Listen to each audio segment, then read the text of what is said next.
Pasamos ahora a ver la diapositiva número 9 de técnicas e instrumentos de evaluación, que es el tema operativo, ¿no? Y técnica que más se consulta, ¿no? Hoy en día no es tanto porque como que se ha visto una especie de, se ha detenido se podría decir el uso, hay más variables, pero las técnicas son las mismas, van cambiando los instrumentos. No obstante, ya desde hace 20 años hay una serie de cambios, pero los profesores todavía no lo están aplicando. Vamos a hacer una revisión general, pero ya en el material ustedes pueden profundizar. Las principales técnicas son la observación, la entrevista, el análisis de producto o de contenido y el cuestionario. También tenemos las encuestas, que está como otra técnica. Las técnicas e instrumentos provienen de la investigación social. Aparte de la discusión que existe entre si la educación es o no una ciencia, de todos modos siempre la educación ha utilizado las mismas técnicas e instrumentos de la investigación social. Y cuando la investigación social avanza, entonces la educación varía sus técnicas e instrumentos. Hemos pasado de los modelos positivistas, ¿no?, a los modelos sociocríticos de investigación, los modelos más abiertos, y entonces encontramos nuevos instrumentos. Dentro de la observación tenemos la lista de cotejo, dentro de la entrevista la guía de entrevista, para el análisis de producto la ficha de análisis de producto. Cuando decimos cuestionario, ya el instrumento más conocido son las pruebas, ¿no? Las pruebas o test que ya están diseñadas, pueden ser estandarizadas o preparadas por el profesor, ya son muy conocidas. Todas estas técnicas e instrumentos podemos usarlas para la comprensión y expresión oral, para la lectura y para la escritura. Pero vamos a hacer especificaciones, ¿no? Por ejemplo, si yo estoy haciendo una exposición y voy a ser observado con una guía de entrevista, tengo el instrumento, pero la técnica es la entrevista. Podría ser algún producto, supongamos que voy a hacer una grabación, ¿no? Una grabación en audio, entonces analizamos el producto porque vamos revisando la voz, la tonalidad, las pausas, porque queremos evaluar a este alumno si está efectivamente logrando las capacidades de expresión oral. Pero en otro caso puedo hacer un cuestionario, pero para que sea expresado de manera oral.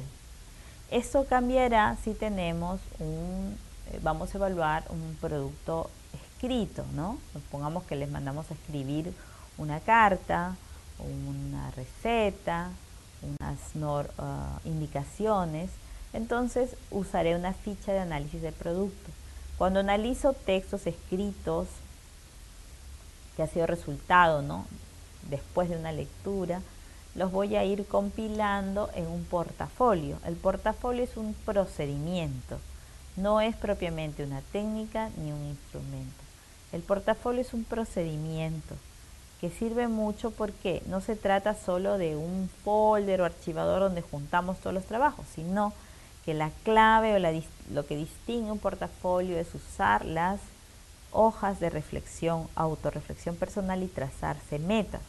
La idea es que uno va viendo sus productos, lo revisa, lo analiza con fichas de análisis, puede haber otro tipo de instrumentos, y de lo que se trata es de ver cuánto has avanzado y identificar qué falta para colocarlo como una meta. Se hace una reflexión de lo que uno va observando y analizando la producción escrita en este caso. En el caso de la lectura, también podemos aplicar, ¿no?, hacer las pruebas de comprensión lectora, guías de observación de cómo hace la lectura oral. También puede ser de cómo coge el libro para los más pequeños, estamos haciendo primeros aprendizajes, o registros anecdóticos que los podemos llenar a través de la observación. Pasamos ahora a la diapositiva número 10. Básicamente estamos especificando lo que habíamos iniciado en la diapositiva anterior, las técnicas e instrumentos.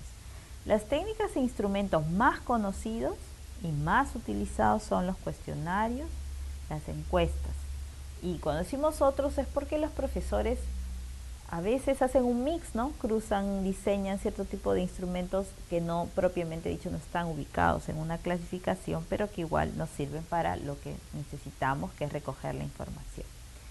Se usa mucho menos la observación, o si se usa la observación, no se hace una observación estructurada, no se registra, o nos falta precisar los criterios para esa observación, ¿no? Más adelante vamos a presentar algunos ejemplos. Y lo otro que se hace, pero de manera un poco informal, es el análisis del producto o de los contenidos. En este caso, para la lectura y la comprensión lectora son muy importantes los cuestionarios, aunque debemos darle una innovación, porque estamos reiterando el colocar un texto y las preguntas típicas, ¿no?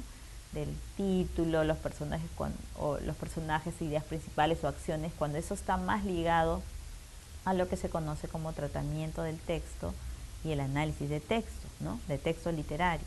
Pero cuando se trate de otro tipo de texto no podemos seguir usando la misma fórmula. Entonces la idea es que el profesor, que ha leído previamente el mismo material que le está haciendo leer a sus estudiantes, pueda identificar cuáles son las preguntas, pueda formular preguntas, que es todo un arte, para asegurarse de la comprensión lectora.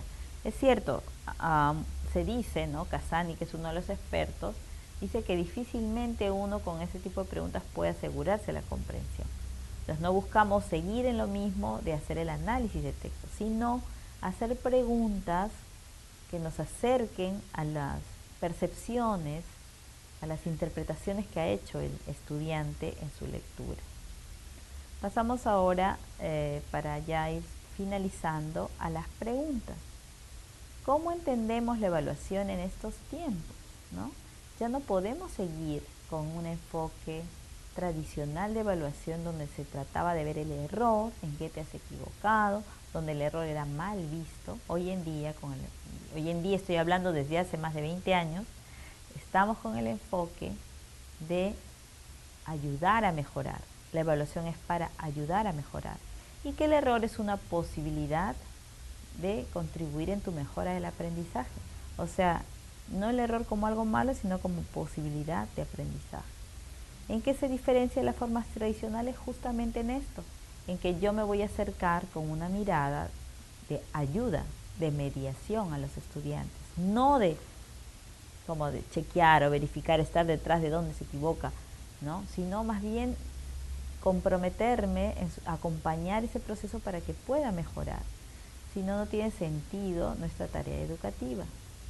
¿Cómo mejorar la gestión de la evaluación en general y de la evaluación de la comprensión lectora en el aula? En general la podemos mejorar si empezamos a hacer una reflexión sobre cuál es el concepto que tenemos de la educación. O sea, según como pienso yo que es la educación, el aprendizaje, será mi manera de evaluar. Entonces, para gestionar tengo que sentir muy seguro el dominio de toda la parte de fundamentación de la educación y de la evaluación.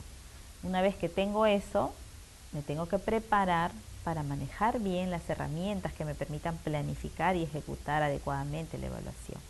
Eso es en general, ¿no? Para cualquier área. Y si voy a evaluar la lectura y la comprensión lectora, el primer paso será autoevaluarme en mis competencias y habilidades de comunicación, en lectura, y a partir de eso planificar mejor lo que deseo lograr con mis estudiantes en este tipo de habilidades.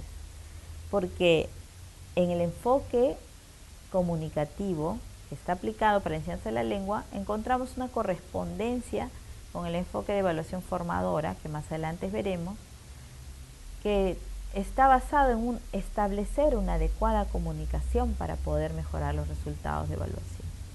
Entonces vemos que el punto crucial es la comunicación. El siguiente tema tendremos es evaluación diagnóstica de la lectura y la comprensión lectora. Hasta aquí hemos terminado con este capítulo.